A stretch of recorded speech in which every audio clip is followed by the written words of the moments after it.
Iran Israel ಯುದ್ಧದ effect commercial gas ಪೂರೈಕೆ ಮೇಲೆ ಬಿದ್ದಿದೆ. ಬೆಂಗಳೂರಿನಲ್ಲಿ ವಾಣಿಜ್ಯ ಸಿಲಿಂಡರ್ಗಳ ಸರಬರಾಜು ಅರ್ಧದಷ್ಟು ಕಡಿಮೆಯಾಗಿದೆ. ಹೀಗಾಗಿ ಸಿಲಿಂಡರ್ ಸಿಗ್ತಿಲ್ಲ ಅನ್ನೋ ಕಾರಣಕ್ಕೆ ಹೋಟೆಲ್ ಉದ್ಯಮ ಸ್ಥಗಿತ ಆಗೋ ಸಾಧ್ಯತೆ ಕೂಡ ಇದೆ. ಒಂದು ಕಮರ್ಷಿಯಲ್ ಸಿಲಿಂಡರ್ ದರ ₹1,850 ಇದೆ. ಒಂದು ವೇಳೆ ಬೆಲೆ ಏರಿಕೆಯಾದರೆ ₹2,200ವರೆಗೂ ಏರಿಕೆಯಾಗುವ ಸಾಧ್ಯತೆ ಇದೆ.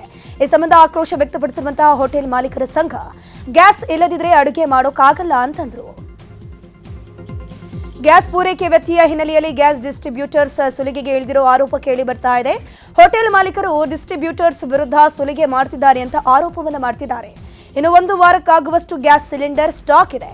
ಆದರೆ ದರ ಏರಿಕೆ ಆಗುವ ನಿರೀಕ್ಷೆಯಲ್ಲಿ ಡಿಸ್ಟ್ರಿಬ್ಯೂಟರ್ಸ್ ಸಿಲಿಂಡರ್ ಅನ್ನು ಸರಬರಾಜು ಮಾಡ್ತಿಲ್ಲ ಅಂತ ಹೋಟೆಲ್ ಉದ್ಯಮಿ ಕೃಷ್ಣರಾಜ್ ಆರೋಪವನ್ನು ಮಾಡಿದ್ರು.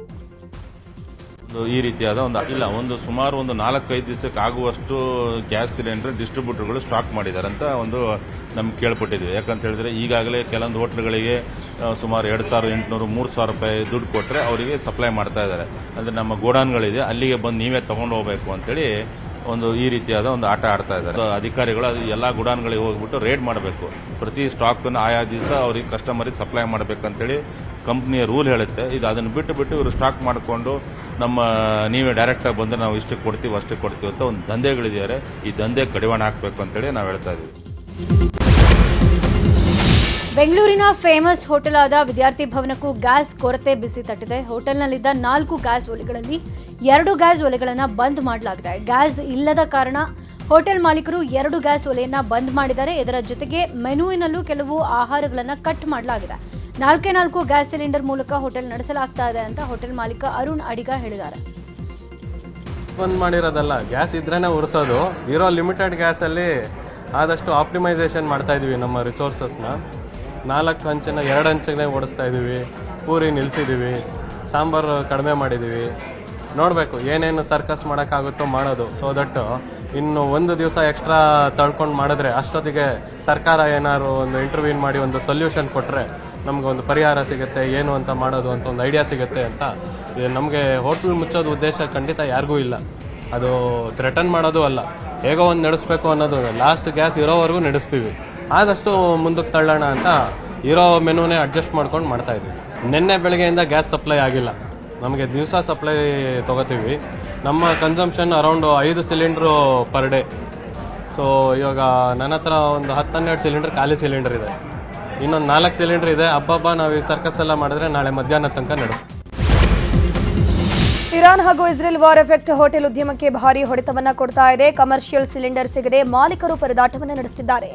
ಬೆಂಗಳೂರಿನ ಗಾಂಧಿನಗರದ ಪ್ರತಿಷ್ಠಿತ ಹೋಟೆಲ್ ಆದ ಸ್ಯಾಂಕ್ಟಮ್ ಹೋಟೆಲ್ ಬಂದ್ ಮಾಡಿದ್ದು, ಗ್ಯಾಸ್ ಇಲ್ಲದ ಕಾರಣ ಹೋಟೆಲ್ ಅನ್ನೇ ಬಂದ್ ಮಾಡಲಾಗಿದೆ. ಇನ್ನು ಗ್ಯಾಸ್ ಕೊರತೆಯಿಂದಾಗಿ ಬೆಂಗಳೂರಿನ ಟ್ರಿಪಲ್ ಸ್ಟಾರ್ ಹೋಟೆಲ್ನಲ್ಲಿ ಅಡುಗೆ ತಯಾರಿ ಮಾಡೋಕೆ ಸೌದೆ ಒಲೆ ಬಳಸಲಾಗ್ತಾ ಇದೆ. ಹೋಟೆಲ್ನಲ್ಲಿ ಈಗಾಗಲೇ ಬುಕಿಂಗ್ ಆಗಿರೋ ಗೆಸ್ಟ್ಗಳಿಗಾಗಿ ಅಡುಗೆ ತಯಾರಿ ಮಾಡಲಾಗ್ತಾ ಇದೆ. ಸೌದೆ ಒಲೆಗಳನ್ನು ತಂದು ಅಡುಗೆ ಮಾಡೋಕೆ ಸಿಬ್ಬಂದಿ ಮುಂದಾಗಿದ್ದಾರೆ.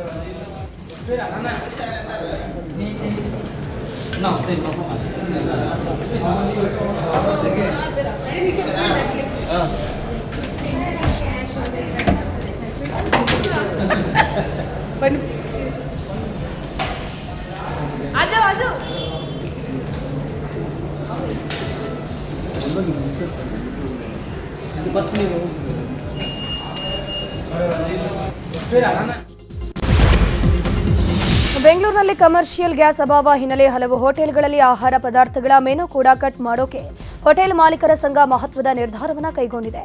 ಸೂಕ್ತ ರೀತಿಯಲ್ಲಿ ಗ್ಯಾಸ್ ಪೂರೈಕೆ ಆಗುವವರೆಗೂ ಸೀಮಿತ ಆಹಾರಗಳ ತಯಾರಿಕೆಗೆ ಸೂಚನೆ ಕೊಡಲಾಗಿದೆ. ದೋಸೆ ಸೇರಿದಂತೆ ಹೆಚ್ಚು ಗ್ಯಾಸ್ ಬಳಕೆಯಾಗುವ ಆಹಾರ ಕೈ ಬಿಡೋದಾಗಿ ಸಂಘದ ಕಾರ್ಯದರ್ಶಿ ಕೃಷ್ಣರಾಜ್ ಹೇಳಿದ್ದಾರೆ. ಮೆನುವಲ್ಲಿ ಬದಲಾವಣೆಗಿಂತ ನಿಮ್ಗೆ ಒಬ್ಬರಿಗೆ ಒಂದೇ ಐಟಮ್ ಕೊಡುವಂಥ ಪರಿಸ್ಥಿತಿ ಬರ್ಬೋದು. ಯಾಕಂತೇಳಿ ಆಹಾರ ಎಮರ್ಜೆನ್ಸಿ ಅಂತಲೇ ಹೇಳ್ಬೋದು. ಯಾಕಂತ ಹೇಳಿದ್ರೆ ಒಂದು ರೈಸ್ ಬಾತ್ ಕೊಟ್ಟರೆ ಇನ್ನೊಬ್ರಿಗೆ ಕೊಡೋಕ್ಕಾಗಲ್ಲ, ಎಲ್ರಿಗೂ ಸಿಗಬೇಕಲ್ವ. ನಮಗೆ ನಾವಿರೋ 2 ಸಿಲಿಂಡ್ರ್, ನಮ್ಮ 3 ಸಿಲಿಂಡ್ರಲ್ಲಿ ಎಷ್ಟು ಅಡುಗೆ ಪ್ರಿಪ್ರೇಷನ್ ಮಾಡ್ಬೋದು, ಈ ರೀತಿಯಾದ ಸಮಸ್ಯೆ ಉದ್ಭವ ಆಗ್ಬೋದು ಅಂತೇಳಿ ಮುಂದಿನ ದಿವಸದಲ್ಲಿ. ಹೇಳಿದ್ರೆ ಒಬ್ಬರಿಗೆ ಒಂದೇ ತಿಂಡಿ ಕೊಡ್ಬೋದು. ಈಗ ನಮ್ಮಲ್ಲಿ 1,500 ಜನ ಗ್ರಾಹಕರು ಬರ್ತಾರೆ. ಒಬ್ಬರಿಗೆ 4 ಐಟಮ್ ತಿಂದರೆ ನಾವು ಪ್ರಿಪ್ರೇಷನ್ ಮಾಡಲೇಬೇಕು. ನೀವು ಒಂದೇ ಐಟಮ್ ತಿನ್ನಿ ಅಂತ. ಹಸಿ ಐಟಮ್ ಯಾವುದು ತಿನ್ನೋಕ್ಕಾಗಲ್ವಾ, ಬೇಯಿಸಿದ ಐಟಮೇ ತಿನ್ನಬೇಕಾ, ಎಲ್ರಿಗೂ ನಾವು ಕೊಡಲೇಬೇಕಾ? ನಮ್ಮ ಉದ್ದೇಶ ಹಾಗೆ. ಯಾವುದೇ ಕಾರಣಕ್ಕೂ ಯಾರಿಗೂ ತೊಂದರೆ. ಇನ್ನು ದೇವನಹಳ್ಳಿ ಹೋಟೆಲ್ ಮಾಲೀಕರಿಗೂ ಕಮರ್ಷಿಯಲ್ ಗ್ಯಾಸ್ ಸಿಲಿಂಡರ್ ಬಿಸಿ ತಟ್ಟಿದೆ. ಕೆಂಪೇಗೌಡ ಏರ್ಪೋರ್ಟ್ ಸುತ್ತಮುತ್ತಲಿರುವ ಹೋಟೆಲ್ ಉದ್ಯಮಕ್ಕೆ ಭಾರೀ ಹೊಡೆತ ಬಿದ್ದಿದೆ. 100ಕ್ಕೂ ಹೆಚ್ಚು ಹೋಟೆಲ್ಗಳಿಗೆ ಸಿಲಿಂಡರ್ ಪೂರೈಕೆ ಆಗಿಲ್ಲ. 10 ಸಿಲಿಂಡರ್ ಪೂರೈಕೆ ಆಗ್ತಾ ಇದ್ದ ಹೋಟೆಲ್ಗೆ 1 ರಿಂದ 2 ಸಿಲಿಂಡರ್ ಮಾತ್ರ ಪೂರೈಕೆ ಆಗ್ತಾ ಇದ್ದು, ಹೋಟೆಲ್ ಮಾಲೀಕರು ಆದಷ್ಟು ಬೇಗ ಈ ಸಮಸ್ಯೆ ಬಗೆಹರಿಸಿ ಅಂತ ಸರ್ಕಾರಕ್ಕೆ ಮನವಿ ಮಾಡಿಕೊಳ್ತಿದ್ದಾರೆ. ಬೇಕಾಗಿತ್ತು, ಒಂದು 8 ರಿಂದ 10 ಗ್ಯಾಸ್ ಡೈಲಿ ಬೇಕಾಗಿತ್ತು. ಇವಾಗ ಕೊಡ್ತಾ ಇರೋದು ಬರೀ ನಮ್ಗೆ 2-3 ಕೊಡ್ತಾ ಇದ್ದಾರೆ. ಅದರಿಂದ ನಮ್ಗೆ ಐಟಮ್ ಮಾಡ್ಲಿಕ್ಕೆ ಆಗ್ತಾ ಇಲ್ಲ. ತುಂಬಾ ಸಮಸ್ಯೆಗಳು, ಹೋಟೆಲ್ ಫೀಲ್ಡ್ಗೆ ತುಂಬಾ ಸಮಸ್ಯೆಗಳು ಉಂಟಾಗ್ತಾ ಇದೆ. ಮತ್ತೆ ನಮ್ದು ಇಲ್ಲಿ ಏರ್ಪೋರ್ಟ್ ಹತ್ರ ಇರೋಗೋಸ್ಕರ ತುಂಬಾ ಕಸ್ಟಮರ್ ಬರ್ತಾರೆ, ಎಲ್ಲೋ ಫಾರಿನರ್ಸ್ ಇಂದ ಬಂದಿರ್ತಾರೆ. ಅವ್ರನ್ನೆಲ್ಲ ಇಲ್ಲಿ ಇದ್ ಮಾಡ್ಲಿಕ್ಕೆ ತುಂಬಾ ಕಷ್ಟ ಆಗ್ತಾ ಇದೆ. ಐಟಮ್ ಪ್ರಿಪೇರ್ ಮಾಡ್ಲಿಕ್ಕೆ ನಮ್ಗೆ ಗ್ಯಾಸ್ ಇಲ್ಲ ಅಂತ ಹೇಳಿದ್ರೆ ಹೋಟೆಲ್ ಉದ್ಯಮಿ ನಡೆಸೋದೇ ತುಂಬಾ ಕಷ್ಟದಲ್ಲಿ. ತುಂಬಾ ಮೈಸೂರಿಗೂ ಕೂಡ ಇಸ್ರೇಲ್ ಇರಾನ್ ಯುದ್ಧದ ಎಫೆಕ್ಟ್ ತಟ್ಟಿದೆ. ಅಡುಗೆ ಅನಿಲ ಪೂರೈಕೆ ವ್ಯತ್ಯಾಸ ಹಿನ್ನೆಲೆಯಲ್ಲಿ ಮೈಸೂರಿನ ಬಹುತೇಕ ಹೋಟೆಲ್ಗಳು ಬಂದ್ ಆಗೋ ಸಾಧ್ಯತೆ ಇದೆ. ಈ ಬಗ್ಗೆ ಮೈಸೂರು ಹೋಟೆಲ್ನ ಮಾಲೀಕರ ಸಂಘದ ಅಧ್ಯಕ್ಷ ನಾರಾಯಣಗೌಡ ಮಾತನಾಡಿದ್ದು, ಈಗಾಗಲೇ 3 ವಾರಗಳಲ್ಲೇ ಸಿಲಿಂಡರ್ ಬೆಲೆ ಏರಿಕೆಯಾಗಿದೆ. ಈಗ ಗ್ಯಾಸ್ ಸಿಲಿಂಡರ್ ಅಭಾವ ಉಂಟಾಗಿದೆ. ಹೀಗೆ ಆದ್ರೆ ಹೋಟೆಲ್ಗಳು ಬಂದ್ ಆಗುತ್ತೆ. ಹೀಗಾಗಿ ಕೇಂದ್ರ ಹಾಗೂ ರಾಜ್ಯ ಸರ್ಕಾರ ಕೂಡಲೇ ಈ ಬಗ್ಗೆ ಗಮನ ಹರಿಸಿ ಸೂಕ್ತ ಕ್ರಮ ಕೈಗೊಳ್ಳಬೇಕು ಅಂತಂದ್ರು. ನಿಲ್ಲಿಸಿರೋದ್ರಿಂದ ಇನ್ನೊಂದು 3-4 ದಿನದಲ್ಲಿ HP ಗ್ಯಾಸ್ ಬರ್ತಾ ಇದೆ. ಅದೇನೋ ನಿಂತು ಹೋಗ್ಬಿಟ್ರೆ ಮೈಸೂರು ನಗರಾದ್ಯಂತ ಹೋಟ್ಲ್ ಉದ್ಯಮ ಸ್ಥಗಿತ ಆಗಿದೆ. ನಾವೆಲ್ಲ ಬೀದಿಗೆ ಬಂದು ಮತ್ತೆ ಧರಣಿ ಪ್ರತಿಭಟನೆ ಮಾಡಬೇಕಾಗತ್ತೆ. ಸರ್ಕಾರ ಎಚ್ಚೆತ್ತುಕೊಂಡು ಆದಷ್ಟು ಬೇಗ ಇದನ್ನು ಬಗೆಹರಿಸಲಿ ಅಂತ ಹೇಳ್ಬಿಟ್ಟು ನಾವು ಕೇಂದ್ರ ಸರ್ಕಾರವನ್ನು ನಿನ್ನೆಲ್ಲ ಪತ್ರಗಳು ಬರೆದಿದ್ದೀವಿ. ಇದೇನಾದರೂ ಇದೇ ರೀತಿ ಮುಂದುವರೆದ್ರೆ ಸಾರ್ವಜನಿಕರಿಗೂ ಬಹಳ ಕಷ್ಟ ಆಗುತ್ತೆ. ನಾವು ಅಗತ್ಯ ಸೇವೆಗಳ ಅಡಿಯಲ್ಲಿ ಬರೋದ್ರಿಂದ ನಾವು ಇದನ್ನು ಆದಷ್ಟು ಬೇಗ ಸಮಸ್ಯೆನ ಬಗೆಹರಿಸಿ ಅಂತ ಹೇಳ್ಬಿಟ್ಟು ಕೇಂದ್ರ ಸರ್ಕಾರವನ್ನು ಮತ್ತು ನಮ್ಮ ಮೈಸೂರಿನ MP ಅವರ ಮೂಲಕ ಆಗ್ರಹ ಪಡಿಸ್ತಾ ಇದ್ದೀವಿ. ಬೆಲೆ ಏರಿಕೆ ಈ ವಾರದಲ್ಲಿ 1ನೇ ತಾರೀಕಿಂದ ನಿನ್ನೆವರೆಗೂ 3 ಬಾರಿ ಜಾಸ್ತಿ ಆಗಿದೆ. 1ನೇ ತಾರೀಕು 30 ರೂಪಾಯಿ ಆಗಿದೆ, 5ನೇ ತಾರೀಕು 114 ರೂಪಾಯಿ ಆಗಿದೆ. ಮತ್ತೆ ನಿನ್ನೆ ಡಿಸ್ಕೌಂಟ್ ಏನಿದೆ ಅದೆಲ್ಲ ನಿಲ್ಲಿಸಿದ್ದಾರೆ. ಕಮರ್ಷಿಯಲ್ ಸಿಲಿಂಡರ್ಗಳ ಅಭಾವದಿಂದಾಗಿ ಹೋಟೆಲ್ಗಳನ್ನು ಬಂದ್ ಮಾಡ್ತೀವಿ ಅನ್ನೋ ವಿಚಾರದ ಬಗ್ಗೆ ಸಾರ್ವಜನಿಕರು ರಿಯಾಕ್ಷನ್ ಕೊಟ್ಟಿದ್ದಾರೆ. ಹೋಟೆಲ್ ಬಂದ್ ಆದರೆ ಕಷ್ಟ ಆಗುತ್ತೆ. ಕೂಡಲೇ ಸರ್ಕಾರ ಗಮನ ಹರಿಸಿ ಸಮಸ್ಯೆ ಬಗೆಹರಿಸಬೇಕು. ಮನೆಗಳಿಗೂ ಸಿಲಿಂಡರ್ ಬುಕಿಂಗ್ ಸಮಯ ಹೆಚ್ಚಳ ಮಾಡಬೇಕು. ಇಲ್ಲದೇ ಇದ್ರೆ ಮನೆಗಳಲ್ಲೂ ಇನ್ಮೇಲೆ ಸೌದೆ ಒಲೆನೇ ಬಳಸಬೇಕಾಗುತ್ತೆ. ಹೀಗಾಗಿ ಸರ್ಕಾರ ಸಿಲಿಂಡರ್ ಸಮಸ್ಯೆ ಬಗೆಹರಿಸಬೇಕು ಅಂತ ಹೇಳಿದ್ದಾರೆ. ಎಲ್ಲ ಆಫೀಸ್ಗೆ ಹೋಗೋರು ಇರ್ತಾರೆ, ಮನೆಯಲ್ಲಿರೋರು ಇರ್ತಾರೆ, ಎಲ್ಲರಿಗೂ ಬೇಕು, ಅದು ಅವಶ್ಯಕತೆ ಇದ್ದೇ ಇದೆ. ಅದರಿಂದ ಆ ಥರ ಮಾಡಿದ್ರೆ ಮಾನ್ಯ ಸಿದ್ದರಾಮಯ್ಯನವರು ಇದಕ್ಕೇನಾದರೂ ಒಂದು ವ್ಯವಸ್ಥೆ ಮಾಡೋದು ಒಳ್ಳೆಯದು ಅನ್ಸುತ್ತೆ. ನಾಳೆಯಿಂದ ಬಂದ್ ಮಾಡ್ತಾರಂತೆ ಗ್ಯಾಸ್ ಇಲ್ಲ ಅಂದರೆ ಸಾರ್ವಜನಿಕರಿಗೆ ತೊಂದರೆ ಆಗುತ್ತೆ. ತೊಂದರೆ ಆಗೇ ಆಗುತ್ತೆ ಎಲ್ಲರಿಗೂ. ಇಲ್ಲಿ ಈ ಏರಿಯಾದಲ್ಲಿ ಎಸ್ಪೆಷಲಿ ಭಾಳ ತೊಂದರೆ ಆಗುತ್ತೆ. ಆಲ್ಟರ್ನೇಟ್ ಅರೇಂಜ್ಮೆಂಟ್ ಮಾಡಬೇಕು. ಡೆಫಿನೆಟ್ಲಿ ಆಗುತ್ತೆ. ಬಿಕಾಸ್ ಈಗಿನ ಟೈಮಲ್ಲಿ many of them depend on hotels. ಬೆಳಿಗ್ಗೆ ಟೈಮ್ ಸಿಕ್ಕಿರಲ್ಲ, ಸೊ ಮಕ್ಕಳನ್ನೆಲ್ಲ ರೆಡಿ ಮಾಡಿ ಬಳಸ್ಗೆ some prefer going out and eating. So probably ಇರುತ್ತೆ. So I think they should be some alternate ಇದ್ರೇನೆ ಹೋಟ್ಲಿಗೆ ಬಂದು ಅವ್ರು ಏನು ಕೊಡ್ತಾರೆ ತಿನ್ಕೊಂಡು ಹೋಗ್ಬೇಕಾಗುತ್ತೆ. ಪ್ರಾಬಬ್ಲಿ ವಿ ಶುಡ್ ಅಡ್ಜಸ್ಟ್ ಮಾಡ್ಕೊಂಡು ಹೋಗ್ಬೇಕು ಅನ್ಸುತ್ತೆ. But government should also think about it ಅಲ್ಲ. ಇನ್ನು ಗ್ಯಾಸ್ ಅಭಾವದ ಭೀತಿ ಹಿನ್ನೆಲೆ ಬೆಂಗಳೂರಿನ ಸಜ್ಜನ್ ರಾವ್ ಸರ್ಕಲ್ ಬಳಿ ಇರೋ ಭಾರತ್ ಗ್ಯಾಸ್ ಏಜೆನ್ಸಿಯಲ್ಲಿ ಜನಸಂದಣಿ ಸೇರಿದೆ. ಇದುವರೆಗೆ ಮನೆಯಿಂದಲೇ ಗ್ಯಾಸ್ ಬುಕ್ ಆಗ್ತಾ ಇತ್ತು, ಈಗ ಆಗ್ತಾ ಇಲ್ಲ ಅಂತ ನೇರವಾಗಿ ಜನ ಏಜೆನ್ಸಿಗೆ ಬಂದಿದ್ದೀವಿ. ಇಲ್ಲೂ ಸಮಸ್ಯೆ ಇದೆ, ಕೆಲವರಿಗೆ ಬುಕ್ ಆಗ್ತಾ ಇದೆ, ಕೆಲವರಿಗೆ ಆಗ್ತಾ ಇಲ್ಲ ಅಂತ ಹೇಳಿದ್ದಾರೆ. ಇನ್ನು ವಾರ್ ಎಫೆಕ್ಟ್ ಪಿಜಿ ಮಾಲೀಕರಿಗೂ ಕೂಡ ತಡ್ತಾ ಇದೆ. ಕಮರ್ಷಿಯಲ್ ಗ್ಯಾಸ್ ಸಿಗದೆ ಸಂಕಷ್ಟ ಎದುರಿಸುವಂತಾಗಿದೆ. ಬೆಂಗಳೂರಿನ ಕೆಲ ಪಿಜಿಗಳಲ್ಲಿ ಆಹಾರದ ಮೆನು ಕೂಡ ಚೇಂಜ್ ಮಾಡಲಾಗ್ತಿದೆ. ಗ್ಯಾಸ್ ಕೊರತೆ ಇರೋದ್ರಿಂದ ಚಪಾತಿ ರೊಟ್ಟಿ ಮಾಡದೇ ಇರೋಕೆ ನಿರ್ಧಾರವನ್ನು ಮಾಡಲಾಗಿದೆ. ಕೇವಲ ಅನ್ನ ಸಾಂಬಾರ್ ಪಲಾವ್ ತಯಾರು ಮಾಡೋಕೆ ಮಾತ್ರ ನಿರ್ಧರಿಸಿದ್ದು. ಇವತ್ತಿನಿಂದಲೇ ನಿಯಮ ಜಾರಿ ಮಾಡಲಾಗಿದ್ದು ಇನ್ನೊಂದು ವಾರಕ್ಕಾಗುವಷ್ಟು ಮಾತ್ರ ಸಿಲಿಂಡರ್ಗಳಿದ್ದು ಮುಂದಿನ ವಾರದಿಂದ ಏನ್ ಮಾಡೋದೇ ಚಿಂತೆಯಾಗಿದೆ ಅಂತ ಪಿಜಿ ಮಾಲೀಕರ ಸಂಘದ ಅಧ್ಯಕ್ಷ ಅರುಣ್ ಕುಮಾರ್ ಹೇಳಿದ್ದಾರೆ. ಎಷ್ಟೋ ಕಡೆ ಹೋಟೆಲ್ ಮಾಲೀಕರು ಕೂಡ ಪಿಜಿಗಳಿಗೆ ಟೈಅಪ್ ಆಗಿ ಪದಾರ್ಥ ಊಟದ ವ್ಯವಸ್ಥೆ ಮಾಡ್ತಕ್ಕಂಥದ್ದು ಇದೆ. ಸೊ ಹಾಗಾಗಿ ಎಲ್ಲೋ ಒಂದು ಹತ್ರ ನಮಗೂ ಕೂಡ ಇದ್ರ ಬಿಸಿ ತಡ್ತಾ ಇದೆ. ಏನು ಒಂದು ಮೆನುಗಳಲ್ಲಿ ಬದಲಾವಣೆ ಮಾಡಿಕೊಂಡು ಅಟ್ಲೀಸ್ಟ್ ಒಂದು ವಾರದವರೆಗೂ ತಳ್ತಕ್ಕದ್ದು. ಯಾಕಂದರೆ ಖಾಲಿ ಆದ ತಕ್ಷಣ ಸಿಲಿಂಡರ್ ತಂದು ಕೊಡಲಿಲ್ಲ ಅಂದರೆ ಸೊ ಇರ್ತಕ್ಕಂಥ ಸಿಲಿಂಡರ್ನ ಸಮರ್ಪಕವಾಗಿ ಬಳಸ್ತಕ್ಕಂಥದ್ದು ಆಗುತ್ತೆ. ಒಂದು ವಾರಕ್ಕೆ ಬರ್ತಕ್ಕಂಥದ್ದನ್ನ ಇನ್ನೂ ಒಂದು 6 ದಿನ ಹೆಚ್ಚಿಗೆ ಅದನ್ನು ನಿಭಾಯಿಸಲಿಕ್ಕೆ ಏನೆಲ್ಲ ಕ್ರಮಗಳು ಬೇಕು ಅದನ್ನು ತಗೋಬೇಕು ಅಂತ ಇರ್ತಕ್ಕಂಥ ಪರಿಸ್ಥಿತಿ. ಮಾನವೀಯ ಮೌಲ್ಯಗಳನ್ನ ನಾವು ನೋಡಿಕೊಂಡು ಎಲ್ಲ ಸಮಯದಲ್ಲಿ ಮಾಲೀಕರು ಲಾಭ ನಷ್ಟದ ಒಂದು ಹಿತಾಸಕ್ತಿ ನೋಡೋದು. ಇದಕ್ಕೆ ಸಂಬಂಧಪಟ್ಟಂಗೆ ಇವತ್ತು ಮತ್ತೆ ನಾಳೆಯ ಪರಿಸ್ಥಿತಿನ ನೋಡಿಕೊಂಡು ಸೊ ನಾವು ಮುಂದಿನ ನಿರ್ಧಾರಗಳನ್ನ ಯಾವ ರೀತಿ ಮಾಡ್ಬೋದು ಅಂತ 20 ಲೀಟರ್ ರೈಸ್ ಕುಕ್ಕರು ಇಂಥವೆಲ್ಲ ಎಲೆಕ್ಟ್ರಿಕಲ್ ಇಕ್ವಿಪ್ಮೆಂಟ್ ಸಿಗುತ್ತವೆ. ಸಣ್ಣ ನಿರ್ಧಾರಗಳನ್ನ ಈಗಾಗಲೇ ನಡೆಸ್ತಾ ಇದ್ದೀವಿ ಸರ್. ಬೆಂಗಳೂರಲ್ಲಿ ಕಮರ್ಷಿಯಲ್ ಗ್ಯಾಸ್ ಅಭಾವ ಇರೋ ಬೆನ್ನಲ್ಲೇ ಡೊಮೆಸ್ಟಿಕ್ ಗ್ಯಾಸ್ಗೆ ಡಿಮಾಂಡ್ ಜಾಸ್ತಿ ಆಗಿದೆ. ಇದರಿಂದಾಗಿ ಗೃಹ ಬಳಕೆಯ ಗ್ಯಾಸ್ಗೂ ಅಭಾವ ಆಗೋ ಭೀತಿಯಿಂದಾಗಿ ಜನ ಗ್ಯಾಸ್ ಬುಕಿಂಗ್ಗೆ ಮುಗಿಬಿದ್ದಿದ್ದಾರೆ. ಬುಕಿಂಗ್ ಹೆಚ್ಚಾದ ಹಿನ್ನೆಲೆ ಸಾಫ್ಟ್ವೇರ್ ಸ್ಲೋ ಆಗಿದ್ದು ಸುಮಾರು 70% ಬುಕಿಂಗ್ ಹೆಚ್ಚಳ ಆಗಿದೆ ಅಂತ ಗ್ಯಾಸ್ ಏಜೆನ್ಸಿ ಸಿಬ್ಬಂದಿ ಮಾಹಿತಿ ಕೊಟ್ಟಿದ್ದಾರೆ. ಮಧ್ಯಪ್ರಾಚ್ಯ ಯುದ್ಧದಿಂದಾಗಿ ರಾಜ್ಯದಲ್ಲಿ ಸಿಲಿಂಡರ್ ಕೊರತೆ ಹೆಚ್ಚಳವಾಗ್ತಾ ಇದೆ. ಗದಗದಲ್ಲಿ ಸಿಲಿಂಡರ್ ಪಡೆಯೋಕೆ ಜನರು ಪರದಾಟ ನಡೆಸುತ್ತಿದ್ದಾರೆ. ಮಾರ್ಚ್ 6ರಂದು ಬುಕ್ ಮಾಡಿದ್ರು ಸಿಲಿಂಡರ್ ಬಂದಿಲ್ಲ ಅಂತ ಜನರು ಕಿಡಿಕಾಡ್ತಿರೋದು. ಅಲ್ಲದೆ ಸಿಲಿಂಡರ್ ಸಿಗೋದಿಲ್ಲ ಅಂತ ಸಿಲಿಂಡರ್ ಏಜೆನ್ಸಿಗೆ ಜನರು ಬರ್ತಿದ್ದು ಗೃಹೋಪಯೋಗಿ ಸಿಲಿಂಡರ್ ಬುಕ್ ಆಗ್ತಾ ಇಲ್ಲ ಅಂತ ಕಿಡಿಕಾಡ್ತಿದ್ದಾರೆ. ನನ್ನ ಪ್ರಕಾರ ಯಾವುದೇ ಸಮಸ್ಯೆ ಇಲ್ಲ. ಇಲ್ಲಿರ್ತಕ್ಕಂಥವ್ರು ಈ ಏಜೆನ್ಸಿಯವರು ಇರ್ಬೋದು, ಇಲ್ಲಿ ಕೆಲಸ ಮಾಡ್ತಕ್ಕಂಥವ್ರು ಇರ್ಬೋದು, ಇವರು ಹೆಚ್ಚಿನ ರೇಟಿಗೆ ಇಲ್ಲಿ ಮಾರ್ಕೊಳ್ಳಿಕ್ಕೆ ಕೃತಕ ಅಭಾವವನ್ನು ಮಾಡ್ತಾ ಇದ್ದಾರೆ ಅಂತ ಅನಿಸ್ತದೆ. ಯಾಕಂದ್ರೆ ಉದಾಹರಣೆಗೆ ಹೇಳ್ಬೇಕಾದ್ರೆ ಈಗ ನಾನು 6ನೇ ತಾರೀಕಿಗೆ ನಾನು ಸಿಲಿಂಡರ್ ಹಚ್ಚಿದ್ದೀನಿ. ನಾನು 6ನೇ ತಾರೀಕಿಗೆ ಸಿಲಿಂಡರ್ ಹಚ್ಚಿದ್ರೆ ನಂಗೆ ಡಾಕೆಟ್ ನಂಬರ್ ಬಂದೈತಿ. 7ನೇ ತಾರೀಕಿಗೆ ಡೆಲಿವರಿ ಆಗ್ತೈತಿ ಅಂತ ಹೇಳ್ತಾರೆ. ಬಟ್ ಇವತ್ತು 10ನೇ ತಾರೀಕು, ಮುಂದೆ 8ನೇ ತಾರೀಕಿಗೆ ರೇಟ್ ಜಾಸ್ತಿ ಆಗ್ತೈತಿ. ಬಟ್ ಇವತ್ತಿಗೂ ನಂದು ಡೆಲಿವರಿ ಆಗಿಲ್ಲ. ಅಂದರೆ ಅವ್ರಿಗೆ ಮೊದಲೇ ಗೊತ್ತು ರೇಟ್ ಎಲ್ಲ ಜಾಸ್ತಿ ಆಗುತ್ತೆ. ಇವನ್ನೆಲ್ಲ ಇಂಥವನ್ನ ಈ ಹಚ್ಚಿದ ನಂಬರ್ಗಳನ್ನು ಕೂಡ ಅವ್ನು ತೊಗೊಂಡು ಸ್ಟಾಕ್ ಇಟ್ಕೊಂಡು ನಾಳೆ ಅವನ್ನ ಜಾಸ್ತಿ ರೇಟಿಗೆ ಮಾರ್ಕೊಳ್ಳೋದು. ಅದಕ್ಕೆ ಪ್ರಾಬ್ಲಮ್ ಆಗಿತ್ತು ಅಂತೇಳಿ ನಾವು ಇಲ್ಲಿ ಕೇಳಕ್ಕೆ ಬಂದಿದ್ವಿ ರೀ. ಬುಕ್ ಆಗತ್ತಿಲ್ಲ ರೀ.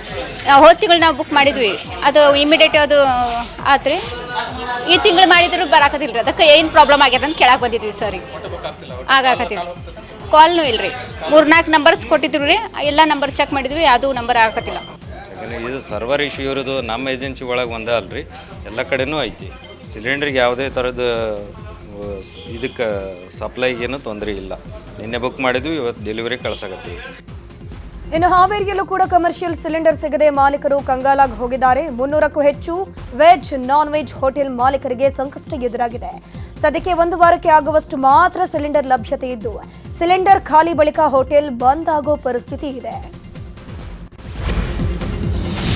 ಯಾದಗಿರಿಯಲ್ಲೂ ಸಿಲಿಂಡರ್ ಕೊರತೆಯ ಅಭಾವ ಸೃಷ್ಟಿಯಾಗಿದೆ. ವಾಣಿಜ್ಯ ಸಿಲಿಂಡರ್ಗಳ ಕೊರತೆಯಿಂದಾಗಿ ಹೋಟೆಲ್ ಉದ್ಯಮ ದುಸ್ತರಗೊಂಡಿದ್ದು ಕೇವಲ 3 ದಿನಕ್ಕೆ ಮಾತ್ರ ವಾಣಿಜ್ಯ ಸಿಲಿಂಡರ್ ಸ್ಟಾಕ್ ಇದೆ.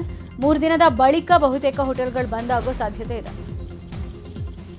ಬೆಂಗಳೂರು ನಗರ ಪ್ರದೇಶಗಳಲ್ಲಿ, ಮೆಟ್ರೋ ನಗರಗಳಲ್ಲಿ ಮಾಹಿತಿ ಬಂದಿದೆ ಸಿಗ್ತಾ ಇಲ್ಲ ಅಂತೇಳಿ. ಈಗ ಮುಂದಿನ ದಿನಮಾನಗಳಲ್ಲಿ ಎಲ್ಲ ಜಿಲ್ಲೆಗಳಲ್ಲಿ ಅದೇ ರೀತಿ ಆದರೆ ಹೋಟೆಲ್ ಉದ್ಯಮಕ್ಕೆ ಭಾಳ ಹೊಡೆತ ಬೀಳ್ತದೆ. ಹಾಗಾಗಿ ಸರ್ಕಾರದವರು ಆದಷ್ಟು ಬೇಗ ಸಮಸ್ಯೆ ಬಗೆಹರಿಸಬೇಕು. ಮತ್ತು ರೇಟ್ ಕೂಡ ಹೆಚ್ಚಳ ಆಗಿದೆ. ರೇಟ್ ಹೆಚ್ಚಾಗಿರೋದ್ರಿಂದ ಬೆಲೆ ಹೆಚ್ಚಳ ಕೊಡ್ತೀವಿ ಅಂದರೂ ಕೂಡ ಸಿಲಿಂಡರ್ ಸಿಗ್ತಾ ಇಲ್ಲ. ಬೆಲೆ ಹೆಚ್ಚಳ ಕೊಡ್ತೀವಿ ಅಂದರೂ ಸಿಗ್ತಾ ಇಲ್ಲ ಅಂದಾಗ ಅದ್ರ ಪರಿಣಾಮ ಬೇರೆ ಇದ್ರ ಮೇಲೆ ಬೀಳುತ್ತೆ. ಹಾಗಾಗಿ ಎಲ್ಲದರ ಮೇಲೆ ಹೊಡೆತ ಬೀಳ್ತದೆ. ಹಾಗಾಗಿ ಸರ್ಕಾರ ಆದಷ್ಟು ಬೇಗ ಇದ್ರ ಬಗ್ಗೆ ಕ್ರಮ ವಹಿಸಬೇಕಂತ ಬೆಂಗಳೂರು ನಗರ. ಇನ್ನು ವಿಜಯಪುರದಲ್ಲೂ ಗ್ಯಾಸ್ ಸಮಸ್ಯೆ ಎದುರಾಗಿದೆ. ಎಲ್ಪಿಜಿಗಾಗಿ ಕಿಲೋಮೀಟರ್ ಗಟ್ಟಲೆ ಸರತಿಯಲ್ಲಿ ಆಟೋ ಚಾಲಕರು ಗ್ಯಾಸ್ ಬಂಕ್ ಮುಂದೆ ನಿಂತಿರೋ ದೃಶ್ಯ ಕಂಡು ಬಂದಿದೆ.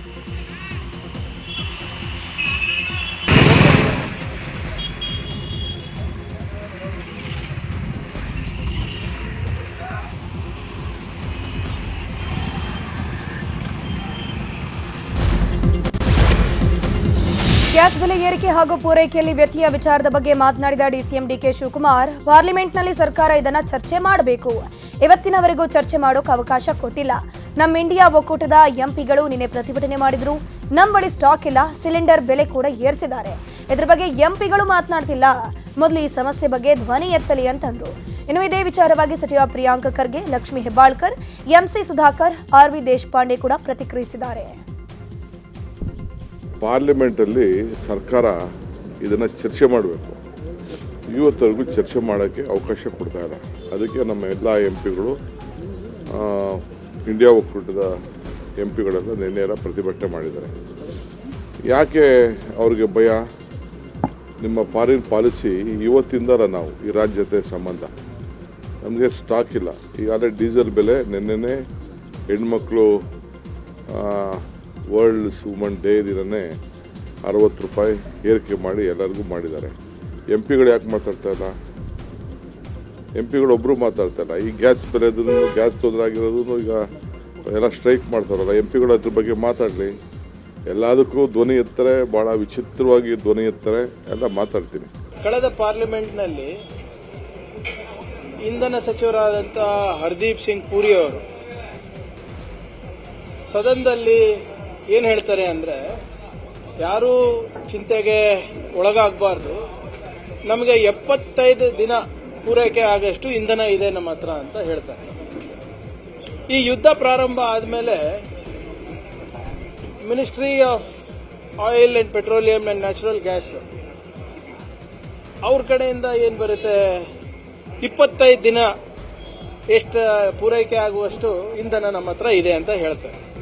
ಆದರೆ ಸರ್ಕಾರದಲ್ಲಿ ಏನಾಗ್ತಾ ಇದೆ ಏನಾಗ್ತಾ ಇಲ್ಲ ಅಂತ ಕೇಂದ್ರ ಸರ್ಕಾರಕ್ಕೆ ಗೊತ್ತಿಲ್ಲ, ಸಚಿವರಿಗೆ ಗೊತ್ತಿಲ್ಲ, ಅಧಿಕಾರಿಗಳಿಗೆ ಗೊತ್ತಿಲ್ಲ. ಅಂದರೆ ಆಡಳಿತ ಯಾವ ದಿಕ್ಕಿನಲ್ಲಿ ಇವರು ನಡೆಸ್ತಾ ಇದ್ದಾರೆ ಅಂತ ಬಹಳ ಸ್ಪಷ್ಟವಾಗಿ ಎದ್ದು ಕಾಣಿಸ್ತಾ ಇದೆ. ಮೋದಿ ಸರ್ಕಾರಕ್ಕೆ, ಕೇಂದ್ರ ಸರ್ಕಾರಕ್ಕೆ ಅಭಿನಂದನೆಯನ್ನು ಸಲ್ಲಿಸಲಿಕ್ಕೆ ಬಯಸ್ತೇನೆ.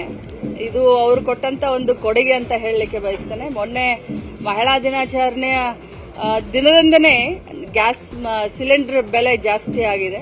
ಸೊ ಎಲ್ಲಿ ಸ್ಮೃತಿ ಇರಾನಿ ಅವರು ಎಲ್ಲೋ ಯಾಕೋ ಕಾಣಿಸ್ತಾ ಇಲ್ಲ. ಯಾಕಂತಂದ್ರೆ 10 ರೂಪಾಯಿ 50 ರೂಪಾಯಿ ಜಾಸ್ತಿ ಬೆಲೆ ಆದರೆ ಪಾಪ ಬಹಳ ಬೊಂಬಳ ಹೊಡ್ಕೊಳ್ತಾ ಇದ್ರು. ಇವತ್ತು ಪಾಪ ಎಲ್ಲೋ ಕಾಣೆ ಆಗಿದ್ದಾರೆ, ಮಾಯ ಆಗಿದ್ದಾರೆ. ಕೇಂದ್ರ ಸರ್ಕಾರ ತತ್ಕ್ಷಣ ಇಂಟರ್ವ್ಯೂನ್ ಆಗಬೇಕು. ಹೋಟೆಲ್ದವ್ರಿಗಾಗಿರ್ಬೋದು ಅಥವಾ ಹೋಟೆಲ್ ಗ್ರಾಹಕರಿಗಾಗಿರ್ಬೋದು ಅಥವಾ ಸಾಮಾನ್ಯ ಜನರಿಗಾಗಿರ್ಬೋದು ಈ ಒಂದು ಬೆಲೆ ನಿಯಂತ್ರಣವನ್ನು ಮಾಡಬೇಕು. ಜೊತೆಯಲ್ಲಿ ಗ್ಯಾಸ್ನ ಸಿಲಿಂಡರ್ನ ಇಮಿಡಿಯೇಟ್ ಆಗಿ ಎಷ್ಟು ಬೇಕು ಅಷ್ಟು ಪೂರೈಕೆ ಮಾಡೋದ್ರಲ್ಲಿ ಗಮನ ಹರಿಸಬೇಕು.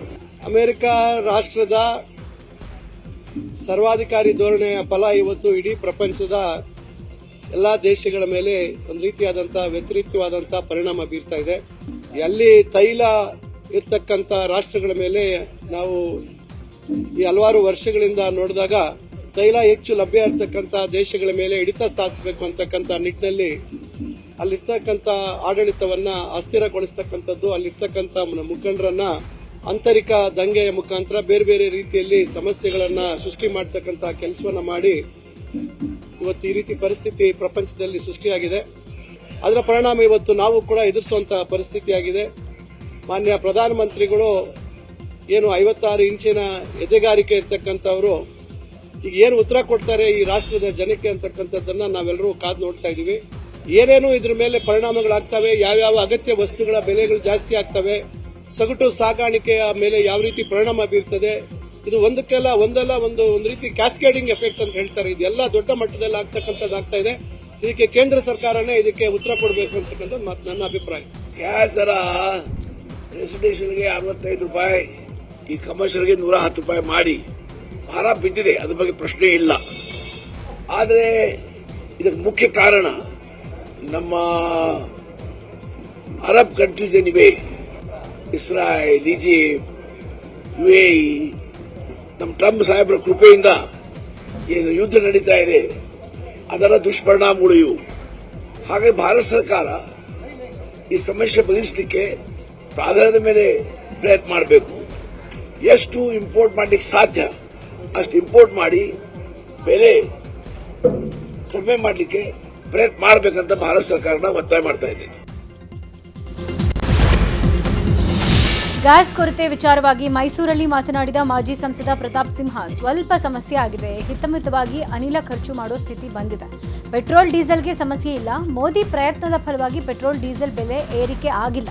ಗ್ಯಾಸ್ ಅನಿಲ ಪೂರೈಕೆಯಲ್ಲಿ ವ್ಯತ್ಯಯ ಆಗ್ತಾ ಇರೋದು ಭಾರತೀಯರ ಜೀವಕ್ಕೇನೂ ಆಗದಂತೆ ಮೋದಿ ನೋಡ್ಕೊಳ್ತಾ ಇದ್ದಾರೆ. ಹೀಗಾಗಿ ಜನ ಸ್ವಲ್ಪ ದಿನ ಇತಿಮಿತಿಯಲ್ಲಿ ಗ್ಯಾಸ್ ಬಳಸಬೇಕು ಅಂತ ಹೇಳಿದ್ದಾರೆ. ಹಿತಮಿತವಾಗಿ ಇರಾನ್ ಪಕ್ಕದಲ್ಲಿ ಏನು ಹಾರ್ಮುಜ್ ಕೊಲ್ಲಿ ಏನಿದೆ ಅಲ್ಲಿಯೇ 40% ಆಫ್ ದಿ ಆಯಿಲ್ ಗ್ಯಾಸ್ ಅಲ್ಲಿ ಟ್ರಾನ್ಸ್ಪೋರ್ಟೇಷನ್ ಆಗುತ್ತೆ. ಇಂಡಿಯಾದವರಿಗೆ ಎಕ್ಸೆಂಪ್ಟ್ ಮಾಡಿದ್ದಾರೆ, ಇಲ್ಲ ಅಂತಲ್ಲ. ಇಡೀ ಜಗತ್ತಲ್ಲಿ ಎಲ್ಲ ಕಡೆನೂ ಕೂಡ ಪ್ರೈಸ್ ರೈಸ್ ಆಗಿದೆ. ಆದರೆ ನಮ್ಮಲ್ಲಿ ಪೆಟ್ರೋಲ್ ಡೀಸೆಲ್ ಬೆಲೆನೇನು ಜಾಸ್ತಿ ಮಾಡಿಲ್ಲ. ಗ್ಯಾಸನ್ನು ಸ್ವಲ್ಪ ಜಾಸ್ತಿ ಆಗಿದೆ.